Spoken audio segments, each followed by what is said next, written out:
Welcome to Season 3 of The Lifestyle Chase, and I'm your host, Chris Little. This podcast features high performers who have found a way to live their best life while balancing their health, wellness, friends, and family. To help this podcast grow, please share it on social media, rate 5 stars, tell your friends, and check out the past 140 episodes and counting. You can follow me on Instagram at Christian Little and at The Lifestyle Chase. Thanks for listening. Let's get started. So, welcome to The Lifestyle Chase. This is episode 147, and I am joined by Dr. Jill Zimmerman. When people introduce you on a podcast or to speak, do you go by doctor or just Jill? Like how do you introduce yourself? Just Jill. Sweet. Yeah, I'm pretty casual. It's really interesting to be like a host of a fitness podcast because like I'll find so many people with so many different titles. I'm like, oh man, like I don't want to mess this up. I don't want to say it wrong. And so many people are just like humble. They're like, yeah, I put a lot of time into my credentials, but I'm just a human being. Like I'm chill, just like anybody else. Like I just, nobody really cares about the title to the extent that like they want people to know that they walk their talk, but they also want people to know that they are super personable, super approachable, which is a good segue for something that I want my audience to know about.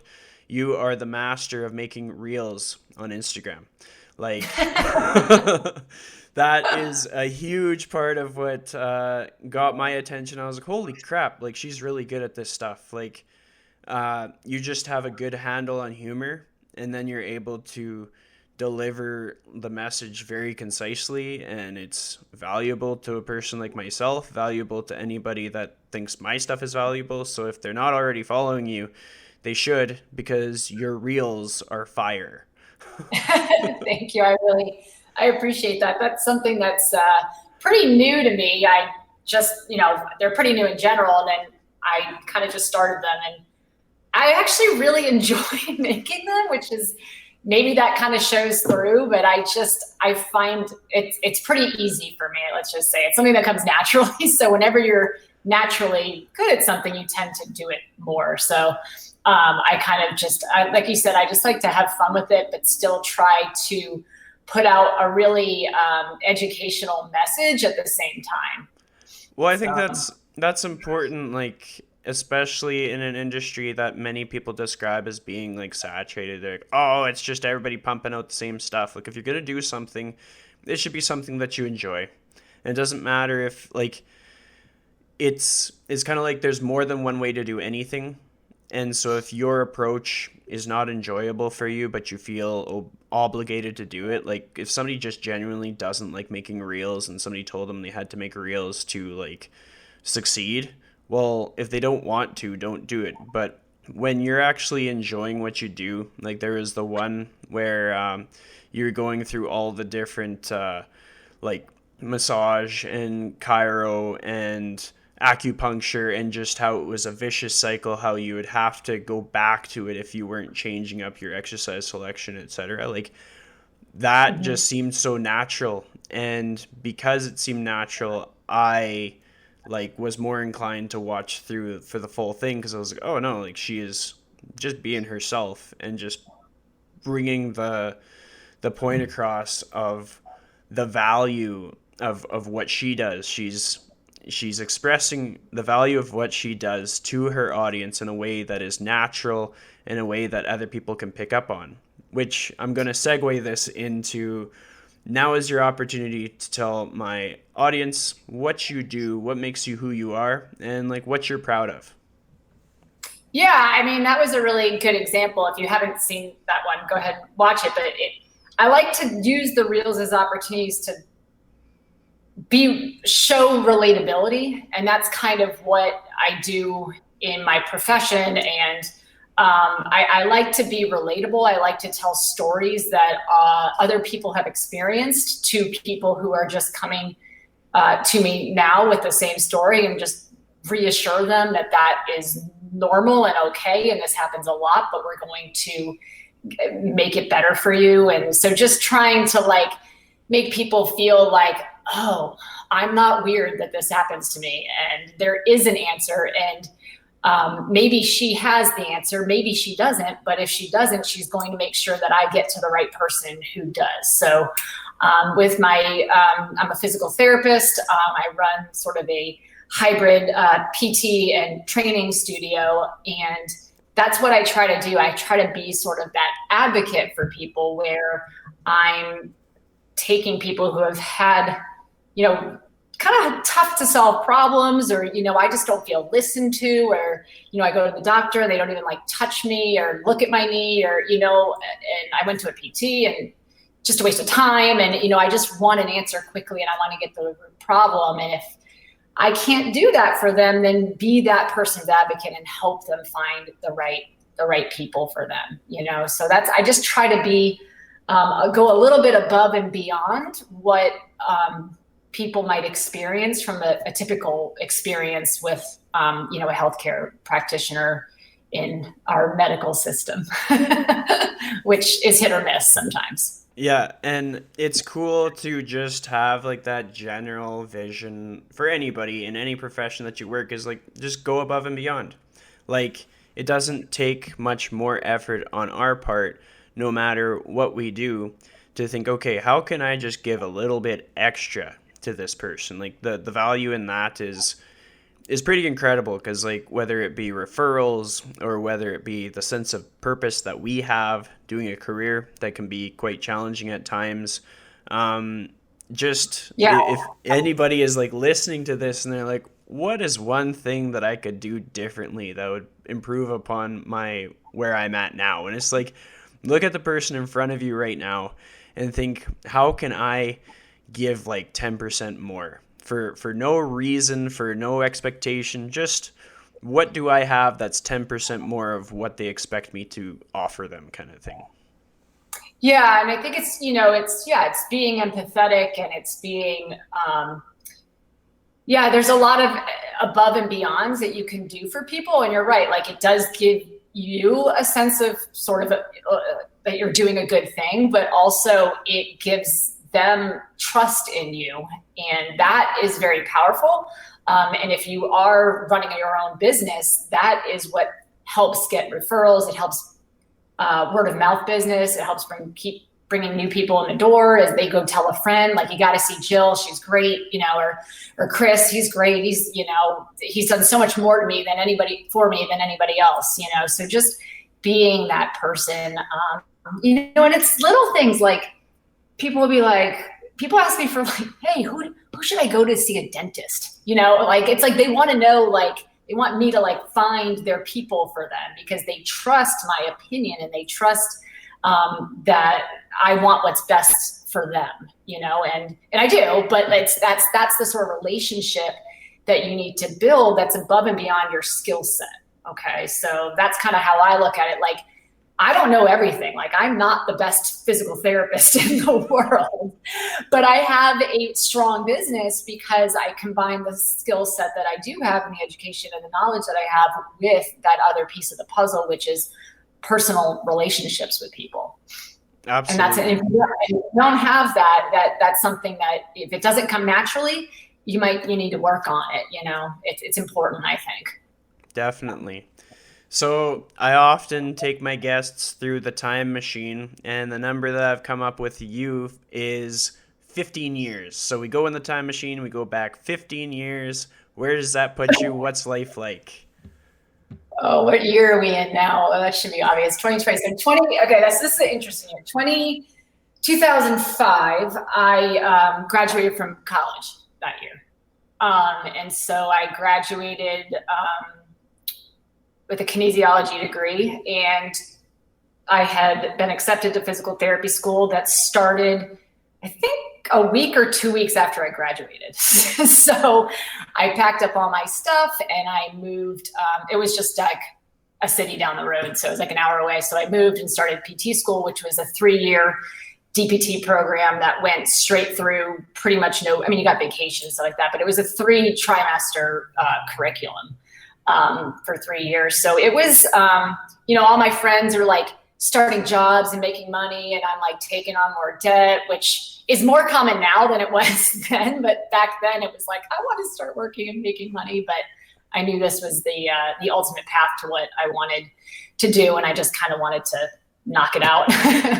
So just that's the year I just started down, really taking like, you kind of do undergrad and you're like, yeah, I went to college, but it was like, I learned something, but it wasn't really what I wanted to do. And then this was when I was really going to start like diving into like the rest of my life, basically, in terms of my career. So that was exciting. Well, for sure. And there's some points that you made that I'll probably go back to. But the first thing that I wonder whenever I talk to anybody in the industry, it's like, okay, so what was the inspiration that drew you towards that line of work in the first place? Like, was it your own athletic experiences? Did something happen? Were you inspired by someone? Yeah, so I'm like the weird PT who's like never really been hurt. Like a lot of PTs go into therapy because they had physical therapy themselves. They tore their ACL in high school or whatever. But I've actually never been hurt in that way. But my mother's a health teacher and a phys ed teacher, and I come from a long line of teachers in general in my family. And so I just knew that I wanted to work directly with people and I wanted to help people, and I liked health. I'm not like a health nut, but I certainly think that that's important. So that's kind of what drove me. And I was debating between being a PT and being a physician's assistant. And so I was like meeting with my counselor in school, and they were like going through the curriculums of what I needed to do to get into those two programs. And they said in order to get into PA, I had to take organic chemistry, and regular chemistry was like brutal, like worst class I took. I sucked at it, like did not even want to even look at organic chem. So I was like, well, that solves that problem. So I was like, I guess I'm going to PT school, which in hindsight is like the best decision. I'm really happy that that's the direction I took, but that's the story really. And then I just kind of went with it. Well, I mean, that's cool because we have some like things in common. I definitely came from a long line of teachers. Like half my family is either former or current teachers, and I figured that I wanted to work with people, but then I kind of like strayed away from that because I was like, well, really what I want to do is teach gym class, computer class, and call it a day, and that didn't really exist. And then Mhm. I just went into a totally different career path, had similar discussions on like what classes I needed because I thought I was going to go to film school, and then I ended up in more of a labor job. And I'm a personal trainer that hasn't been injured, so also didn't jump in because of like past experiences, is more so just based on like what fitness did for me. But enough about Yeah. me. We're going to pivot back to something that had me thinking. When you mentioned about getting started with more education in a time when a lot of people in your social circle were like hitting the ground running, making lots of money, and you're accumulating debt, like, was that like a fairly big challenge? Did you find that you had to motivate yourself or reassure yourself that you're on the right path? Like, what was that experience like for you? No, I was fairly confident that I was on the right path. I knew that it would this is what I wanted to do. And I knew that if I stuck with it and did well with it, I'd be where I wanted to be. But yeah, I mean, it was like a trait. It was an adjustment. I was certainly living like a poor grad school kid for a while. And then when I graduated from grad school, from PT school, I continued to live like a grad school kid. I continued to have four roommates until I was like almost 30. Down on expenses. I continued to like eat the same meal for like 5 days straight in bulk to save money. And I did that to pay off my loans. I paid off all my loans in 2 years because I just like busted my butt just living modestly so that I could make that happen. So even though I missed out on like all that, like spending money, go out to the bars, like whatever that everybody was doing, it was worth it in the end, because we all have choices on how we spend our time and our money and our time, and that really can play a big role into where you end up and how you view your career path. So if you look back and you go, oh, that was like, I put in so much money and I'm still in debt and I'm never going to get out of it, but you're living a lifestyle that you really shouldn't be affording, then that is what can keep people sort of in this like negative mindset about the choices that they've made. But if you really work hard to put yourself in an elevated position so you can look back and say, that was the right choice, then I think that's important. So that's just a lesson that I guess I don't know, it kind of comes naturally. Like I think I have a phobia of like being in debt. So I was like, pay off as quickly as possible, which I guess like worked in my favor, because I did feel much freer after that to finally be like, okay, maybe I'll get a new car, when I finally got to that point in my life. Well, I think that's really cool, because what I've learned in my discussions with different people and it can be in the fitness industry, out of the fitness industry, but like having sort of like that disciplined mindset, that is a useful skill to have to a fault. And I'll expand on it more. Like many of us that are working out, we'll get a goal, we'll get dialed in on that goal. Let's say we wanted to sprint 200 meters at a certain time, or lift a certain weight on a deadlift. We know the systems that we need to have in place in order to achieve or at least get closer to that goal. Like we know what we have to do with our training program, and we know what we have to adhere to with our nutrition. Like we know when we have to eat more, and we know when we need more protein, etc. But then it kind of almost keeps our hands tied, essentially. It's like when we get to the point where it's a fault, and it's like, okay, so you knew all the things that you had to do, and you filled up all of your bandwidth with those things.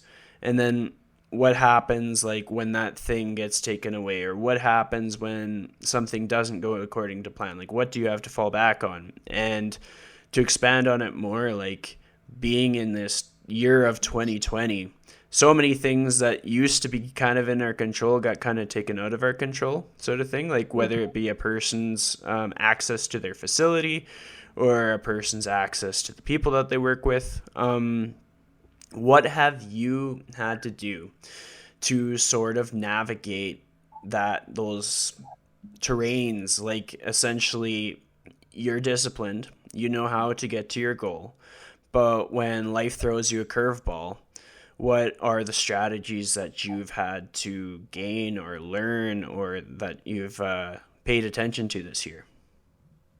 Yeah, I mean, I think 2020 is a really great example of having to really do that. I think it kind of goes back to my fear of being in debt or not being able to financially support myself. And so that's very motivating for me. I do run my own in-person business here. So when that got completely shut down during lockdown or whatever, I had to figure out another way to work. I'm not exactly like a sit around and not work and collect from the government kind of person. So that could be nice, but I just don't like, that's not me. And so I had to pivot. And I think fear of failure kind of comes into this. Like it's like fear of not doing what people think you should be doing, or not, being late, like being seen as being lazy, or, so I think it was more like a motivation to like, I don't know, it made me pivot. It made me do things that I always wanted to do, but was always coming up with excuses not to. So now I had time, and I was able to sort of create an online business that I did not have before COVID at all. And so that was something that I chose to do and chose to work on, and something I was afraid of that I didn't have any background in. I don't like marketing. And I had to sort of like take on new roles to sort of make that happen. And then, and so I kind of had this growth period, I guess, where I learned a new skill, and it's been really enjoyable actually, to sort of just do something a little bit different and build confidence in another area of expertise that I didn't really know anything about. So to get the outcomes that you've got today, what could you like narrow it down to three things that you realized that you had to do? So I'll kind of give you some perspective from if I was asked the same question and somebody was like, okay, Chris, like, what did you have to do to get the outcomes that you got? And I'd have to realize like it was my time management was a big flaw with myself. It's like, okay, how many hours am I spending doing things that are actually effective, and how many hours am I doing things that actually just like mess me up? And then it was like clear and concise communication, like getting better at like the messages that I'm communicating. Are these for me or are these for my clients? And then also it would be like taking action. Like Mm-hmm. everybody's good at talking about their plan, but not many people are able to execute 100% of the time, and just getting from being able to execute 50% of the time to being able to execute 100% of the time. And sometimes that is like just the uncomfortable, like just Mm-hmm. talking to everybody that you see. Like for myself as an introvert, Mm-hmm. I tend to be very quiet when people first meet me, and then I open up once like we've created that connection. But because that's not going to really help me with an in-person business, I have to get away from the introverted tendencies earlier in order to execute closer to 100% of the time. So I got that out of the way. What have been the three things for you that you could like really uh, assess from your experience? I think it's like one of them would be to like not be over analytical, right? So like I tend to over analyze, and that can be like paralyzing sometimes when you're trying to start something, right? And it can really create a situation where you're afraid of getting started. And that's a problem for me. So COVID fixed that. Like I was like, well, I gotta do it. So, but not over analyzing. So like when I'm, part of trying to go online is to like build a group of people who follow you and appreciate your work, and potentially could become customers or clients of yours. So it's sort of like, you have to post on social media and things like that. And it's sort of like not over analyzing those posts. Like it doesn't really matter what it is, just get it out. Like, because that can be a huge barrier. I used to like meticulously like try to write out a post and like, now I'm just like, all right, put it out there. If nobody likes it, then I know I struck out on that one. But like I just gotta keep putting stuff out. So just kind of plugging away at it that way. I get time management is a challenge for me also. I do have a daughter who's 4 who was home, during this whole lockdown situation. My husband was working, I'm working. So also just trying to keep my expectations, I think, at a normal level in terms of I don't have to do all of this right now. This is going to take some time. Don't get, discouraged if it doesn't blow up like you think, in terms of popularity, like you think it's going to. You can't put the same amount of time into it that other people can because you have these other responsibilities that you need to do. So just kind of like being okay with that. Was important too. What was the question? And then No, you did good. You answered the okay, no. question. You did good. And I have Okay. lots that I can expand on. And one of them is honestly, I think about imposter syndrome often. And is that something that you've experienced, especially going into it like new uncharted territories, the online space, building online business? Like, what's your experience with imposter syndrome been? Yeah, imposter syndrome is something that I'm hearing that term more and more. And I don't know if that's like a 2020 thing with everybody trying to sort of like pivot and shift and do something that they're not super comfortable with.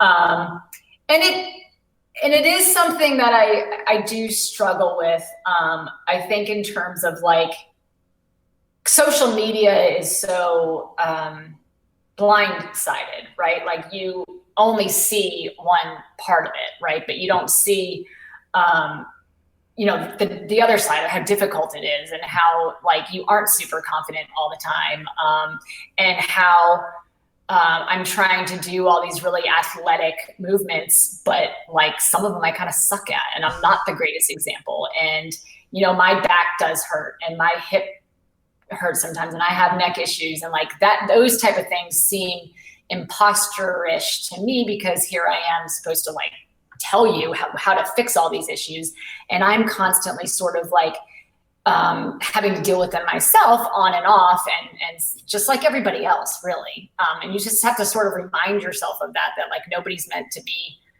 perfect. That we all, we're all different bodies, and all of our bodies require different things. So yeah, that's sort of where my imposterish syndrome comes into, is trying to teach people certain things that sometimes I don't have a handle on in my own body, because it's so hard to figure yourself out sometimes without that external eye. Yeah. Well, and I mean, that's a valuable insight to offer to any audience. Like, and especially, I like that you said, it's a buzzword, because it totally is. Like, throughout 2019, 2020, imposter syndrome has come up quite often. It's something that a lot of people can relate to, but they relate to it on different levels. Some people really feel it. Some people are like, not really. I'm okay. But then when it comes down to how everybody's body is different, I think that is what sets people apart, is being able to express that. Like when we look at things from an energy balance perspective, like kind of a bit of a stretch as far as analogies go, but when you have someone that's in the industry, like myself, I'm a bachelor, I got all this time on my hands, got no kids to look out for, no real like direct responsibilities, nobody's like depending on me to survive. And so I'm going to be able to put out content and watch seminars and do all these different things uninterrupted. And when we look at like the analytics of that in comparison to somebody that might be like 40, 50, 60 years old, they got people that are depending on them, or they have a dog, or they got a cat, and like you can't change the fact that those people have other people in their life that rely on them. And so like sometimes if a person like that might be looking at a person like me and thinking, oh, I wish that I put out like 3 posts a day, like they have to step back from that and realize, no, like that dude simply has more energy for that. And the flip side is like the person on the other side of the equation with a bunch of younger family members or dependents, they are still putting out a lot of energy and gaining a lot of valuable life experience. Life experience being something that is incredibly useful for an in-person business. Like when it comes to connecting with like a broader range of clients, a person in your position is simply going to have an edge on that. Like I can make a fancy video all day long, but I'm not going to be able to connect with a female client in the same way that you would. And so I think when a person's coming across an obstacle where they're like, oh, I just like my expectations were really high and I only delivered to this amount, they almost need to still be able to pat themselves on the back, because for the amount of volume of like just holistic work that they are doing in their day, they're probably exceeding that other person. And we need to give ourselves credit for the things in our life, like for making meals in the day and for taking the dog for the walk. Like those things still count, and I think it can help people if they kind of experience like burnout or anything like that. So to dial things back in, what have been 3 moments or maybe 2 moments in your career so far that really stand out to you, in that maybe you felt challenged or inspired? Yeah, well, there's like a biggie. It kind of goes back to what you were saying. Like I've actually done this with 2020, I've sort of put myself in the shoes of someone who's more like myself when I was in my 20s and I was single and I was just starting out. And I think back and I'm like, what would that version of myself, if I was that age now and with what's going on in the world right now, like how would I have responded to this situation? And I can honestly say that it would not have been as well as what I'm doing now. I think I would have been too scared or intimidated to go ahead and do it back then. So I think the imposter syndrome would have been stronger had I been younger and less experienced, and with not just with my work, but in life, just like you were talking about. I think that having had challenges that I entered into in my 30s with, having a child, and we had, my daughter was born 3 months prematurely. So it was, she was 2 pounds, 11 ounces. She spent 3 months in the NICU. It was a very traumatic and challenging time, for everybody for many reasons. And I struggled for a few years. I mean, I'm still trying to kind of rebound from that. And I think that when you experience something that's very, very difficult on a personal level, it makes all the other stuff sort of seem a little bit easier. So you're kind of like come out of it and you're just like, no, this isn't so hard because I had to deal with all that. And that was way harder, So I think that it gives you a little bit of perspective, that you can accomplish more than you think you can. I remember when that situation happened, my mom said, I just don't know how you're doing this. I don't know how you're coping and handling this situation. Like I could never do what you're doing. And I looked at her, I said, Mom, well, you raised 2 children by yourself as a single mother for years. I'm like, you do it because you have to, and I think that sometimes that kind of changes your perspective. You do it because you have to, versus like it being sort of an option. And when you have a child, that's certainly something that changes. Things aren't optional anymore. Like you have to be there for your child. You have to support your family.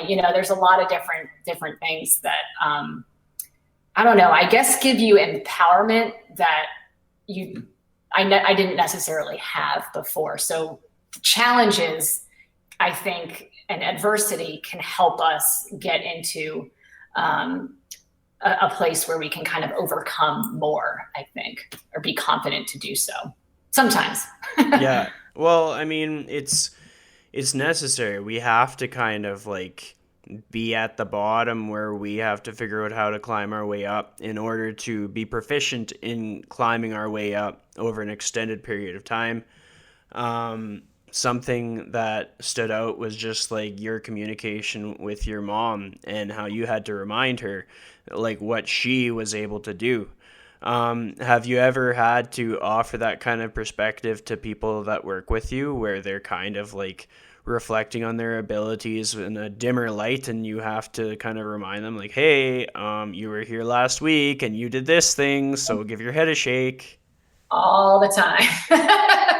All the time.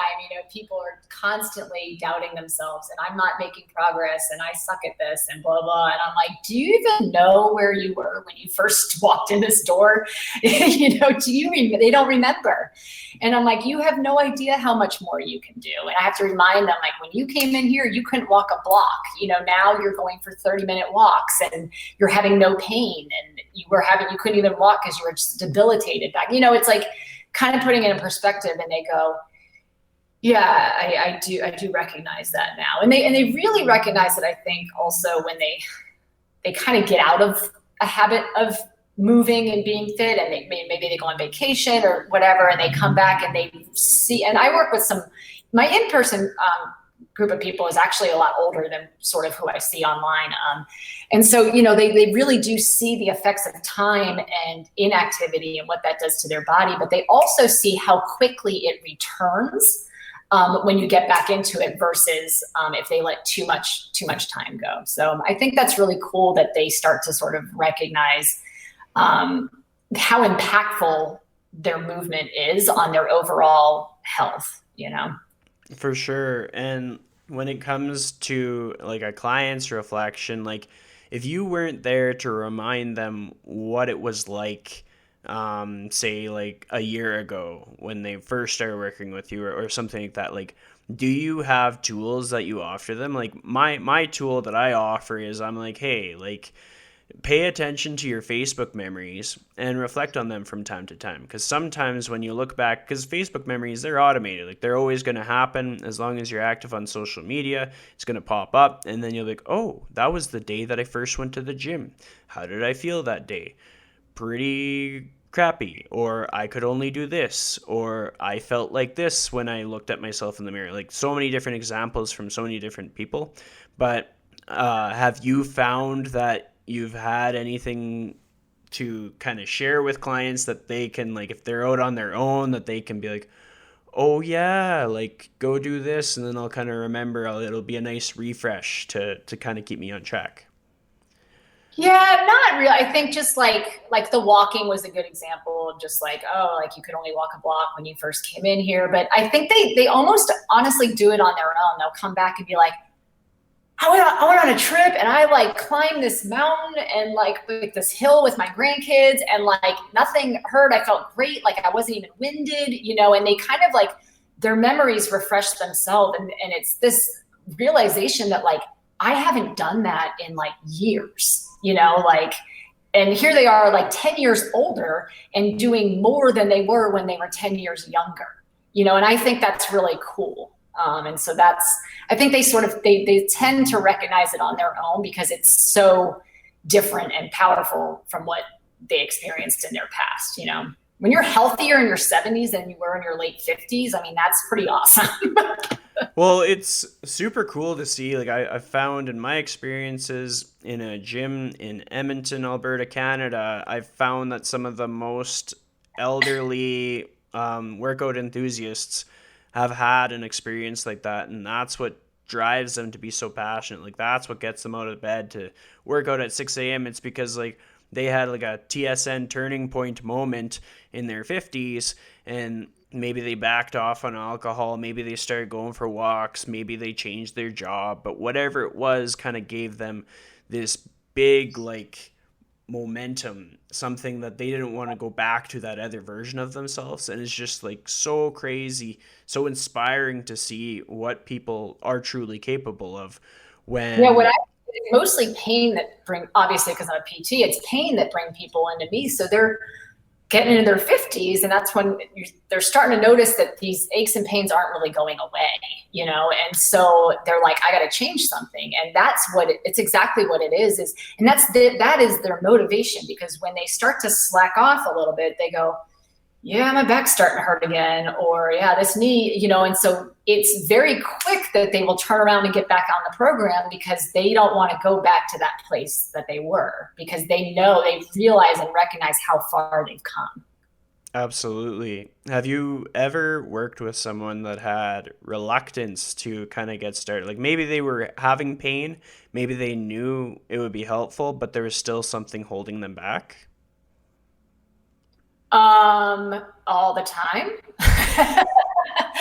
um, it's really difficult. I live in South Carolina now. I didn't grow up here. I grew up in New England. But when you talk from like, and I'm not a nutritional expert, but nutrition, weight loss tends to be difficult here. I live in Charleston, South Carolina, where food is very important. Social activity is very important. People like to party. They like to drink. They like to, you know, and not so much into 2020, but they like to have their food that's full, that's not super, you know, that's very calorie dense, we'll say. And so it is very difficult to get people on that train of lifestyle change when it's been so ingrained in them for so long. So I find that I'm good at getting them to move, but the diet lifestyle change is very tricky. And so I have a lot of people who have become much better movers, but they haven't really lost any weight. Um, and they're actually cool with it because they're like, I mean, it's not good for them from like an internal health standpoint. It's not good for their heart. It's not good for a lot of other medical conditions, but they are in less pain. And so that's something that is hard to get a handle on because you can only sort of encourage and suggest so much, they literally have to make the changes and put the work in on their end as well. So that is challenging. Well, and I mean, it goes back to like thinking about, I think we both are probably making expectations for what we think is going to happen. And then sometimes when the reality happens, it can kind of drag us down. Like I know that you talked a little bit about that earlier. And then even just for myself, like there's been times when I've formulated something with the expectation that I would get 10 participants and I got 3 participants. And it was just like, well, who was it that said that you'd get 10? It was me. And like, nobody made some law that said 10 people had to show up. It was just like, okay, you got 3. Now, what are you going to do? How are you going to go above and beyond? And I think sometimes with our industry being so connected with people and so empathetic and so compassionate, sometimes it's hard when we know what we know and we see how we can impact change, but also we're completely separate entities from the person that we're working with. You know, like it's when we think that we can do all these things for someone and they're just not listening, or they're just not, it's not important to them. Sometimes we have to accept, well, what's important to them is important to them, and that's just where it ends, kind of thing. Right. You just have to kind of, at some point, you just sort of accept it, and you do keep reminding them, but at some point, you just have to be like, that's not important to them, and I can only influence so much, and I'm just going to keep doing my best at the things that I am allowed to Yeah, influence. yeah. And be okay with that, and not think of yourself as a failure, because I know if I could get that woman to lose 50 pounds, she would move way better than she is now. But that's not something that she's willing to commit to, and I have to be okay with that too. You know? Absolutely. So, when it comes down to people that you surround yourself with, who are like 3 people that just inspire the heck out of you? Like 3 people that you look up to or have learned from or have changed your career for the better?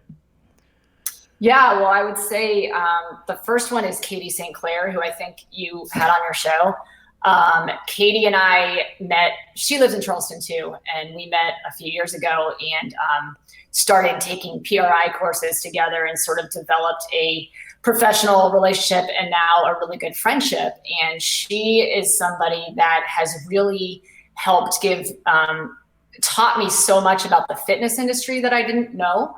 And given me a lot more confidence to sort of blend my PT background with fitness. So, I mean, I was doing it before, but I really have a much better handle on it now, and I have her to thank for that. So her and I work out together too, and she's just full of creative ideas, and it's just super inspiring. So she's like my number one girl right now. And on top of that, we like to help each other out, and she's constantly bouncing ideas. You talked about like I wanted to get 10, I only got 3. Well, if that happens to either one of us, we're sort of like, what should I do? How should I shift? What am I doing wrong? What could I be doing differently? Like, I do have this number in mind, like what I'm doing isn't working, and sometimes it's easier to give somebody else advice than it is to give yourself advice. That's at least what I find. Yeah. And so that's super helpful. And then obviously my daughter's one. I probably should have put her first, but since we're on a fitnessy, podcast, I thought I'd go with Katie. But yeah, my daughter's obviously another one that inspires me. She, like I said, was born prematurely. She has really overcome a lot of obstacles and challenges that she had based on that. And she's just doing so well. So that's every day I'm just like, wow, like you're just overcoming so much at such a young age and growing. And, so that's really fun to watch too. And then it's like, and then I go back to my mom too. So like 3 females, right? So then it's like my mom, and I look at her and I'm like, God, like you have done like so much, like you have been put through so much shit, like we weren't the easiest kids growing up. Like it was difficult. And, so it's just sort of looking at her and saying, seeing how much she had. I visited a couple weeks ago, and we were watching home videos from when I was like 6 and my sister was like 4, and my mom's like setting up the birthday party, and she's like got the camera on the tripod, and she's got like 8 kids at the table, and she's like running around and like bringing the cake that she made herself, and like there's no other parents there. It was like a drop your kid off birthday party, and she's running like the entire show herself with the video running because she can't stop and take pictures. Like it was just like, shit, you did that like every day. Like I like, because when I like, we only have a single child, and it's so that we can get breaks. You know, so it's just kind of like to really think that you just never got, and she was working full time, you know, in a man's world job, and taking a lot of crap in the 80s and the 90s, because that's when the whole like, you know, sexual, you know, discrimination thing was kind of trying to come around, you know. So it was just, she's another one that's kind of, yeah, you think back and you're like, dang, definitely not as strong as you are.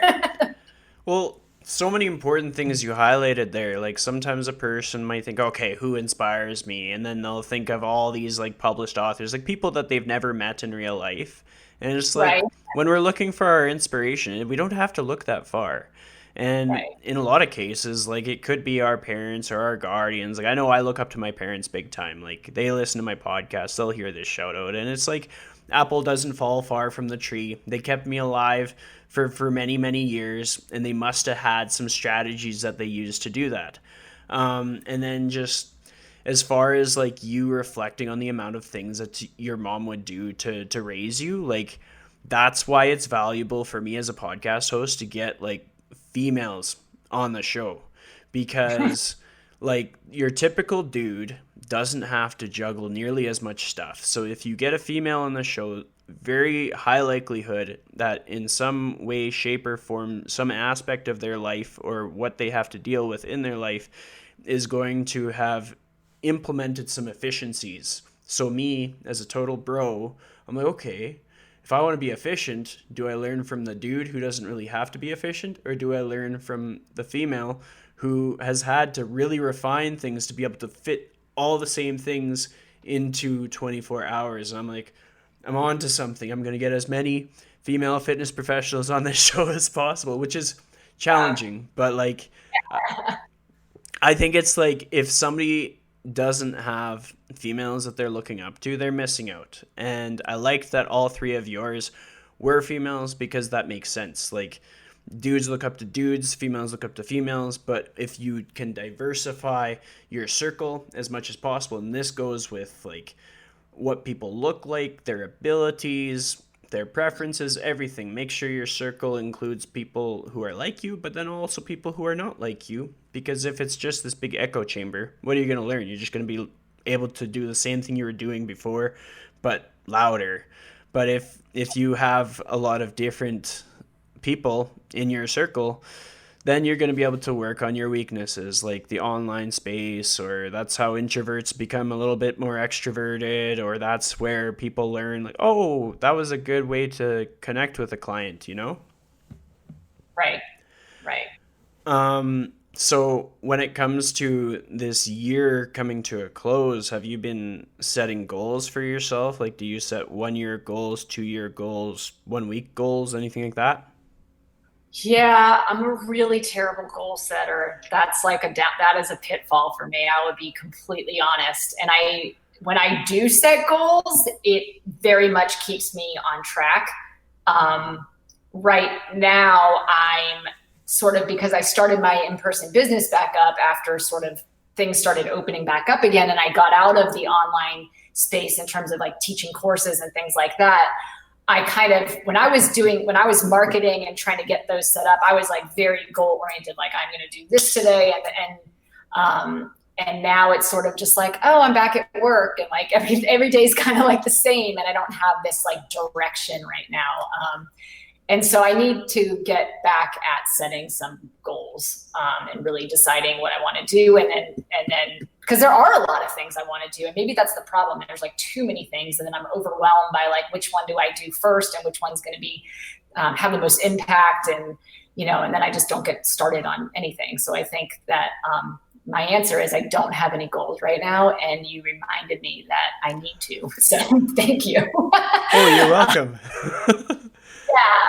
But I would set a goal like sort of between now and like January to kind of get something going. But I need to like actually put it down in terms of when I want those steps to be taken.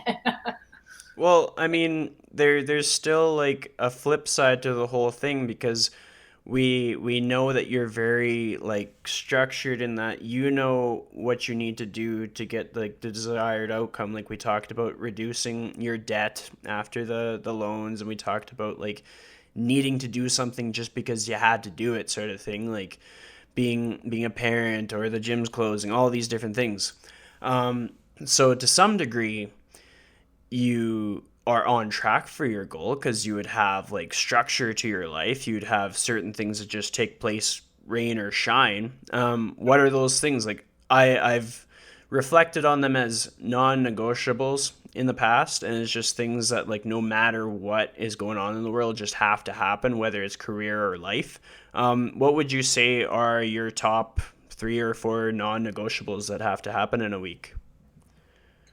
Um, this is a good question because it's not so like it doesn't have to be like just professional things that need to happen. You know, like I know I need to move. I know that when I don't move, I am very unhappy and I'm irritable and I am not fun to be around and I get stressed out. And so I know that I need movement pretty much every day. And if I don't like get to the gym to move, I need to like go outside and ride my bike or go for a walk or something that's just like movement and not just like going to work and not just like work, car, family. You know, so I need something that's a little bit extra. I don't get a lot of free time to myself. So that is kind of frustrating. And I think that I use those times where I can move to sort of do something that's just for me, you know? And so that's kind of nice. Even if I'm riding bikes with my family, it still feels like I'm freer and by myself and not dealing with work. So that's one of them. You know, my clients right now are the number one, you know, like my in-person clients come first. That's why the online stuff kind of takes a little bit of a back burner because those that's more important right now than trying, like, I don't want to decrease the quality of my in-person work because I'm overly focused on starting up a new online program or something like that. So I think that's why it's been a challenge to get started because I want to make sure that I'm in a position where I can keep it really balanced and not sacrifice, you know, one part or the other. So yeah, and then I mean, I like to eat, so I like to eat good food, and I do, and I cook actually. So I really do enjoy cooking, and I don't cook like extravagant meals all the time, but I actually do kind of like to. I don't like to just put like, you know, chicken fingers and French fries on a plate for my daughter. Like I cook her like a real meal, and we all eat the same thing, and it's just something that I enjoy doing. On a fairly regular, you know, there's exceptions, but that's something that I try to do. Yeah. That's awesome. And I mean, those are very like everybody should probably be doing all those things like uh take care of your ability to move. Like I mean, most times when somebody needs to be reminded to move, they're very much not wanting to. Like if somebody's like, "Ah, you seem a little irritable. Maybe you should work out." I'm like, "No, screw you. I don't want to work out." But I probably should work out during that time. Much better. And you're like, yeah, that is what I needed. but I'm going to resist everybody else telling me that. Yeah. Definitely.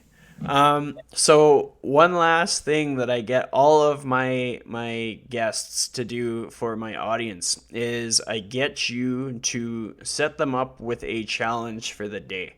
And so the way it'll work is you'll be like, your challenge for the day is, and then just give them something to do, something that might enhance their life, or maybe it'll just be something that they'll have fun with. But whenever you're ready, I'll just get you be like, your challenge for the day is, and then just let them have it. Oh, well, I don't even know. That's a hard question. People have so many different things that they want to do. But I guess the challenge for the day, well, you already have a lot of movers on your show, I'm sure. So to go out and move would be one of them, but that's probably a really obvious answer. But I guess it would be to sort of like reflect on, I don't know, I guess like the things you might want to do, and then write down all of your barriers to doing those things. So, I'm a business owner. I broke away from the traditional physical therapy model because I hated it and I was miserable and I hated my job and I lost a relationship over it. And I was just like an ugly, awful person when I didn't enjoy my work and I wasn't feeling like I was getting anything out of it. And I think that I had to sort of sit back and say, what do I really want? What do I think that I could do differently? And sort of and go after it. And I know that there's a lot of barriers. And I was talking about this with Katie and the Female Fitness Alliance. There's a lot of male, and one of the reasons I got out of traditional PT is every single boss I had was a guy in all my jobs.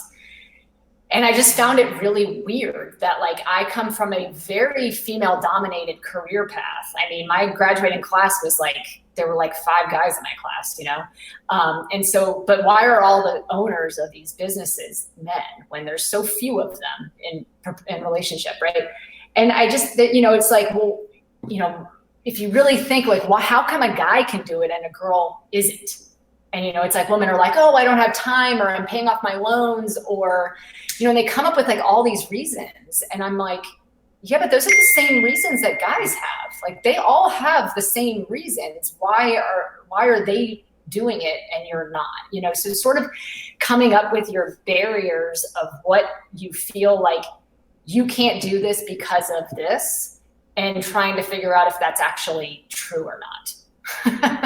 Like, is that really a barrier, or are you just using that as an excuse? That was perfect. Like, I couldn't have asked for a better challenge. I think that's important for people to reflect on. And I think hopefully people listen to that, like, literally, because there's a lot of people capable of doing the job and perhaps overqualified in comparison to the person already doing the job. Like, a lot of people are holding themselves back. Sometimes they need a wake-up call, and I hope that that was their wake-up call. Yeah. But that wraps it up. I'd like to thank you so much for joining me today. Yeah, you're welcome. Thanks for having me on. I appreciate it.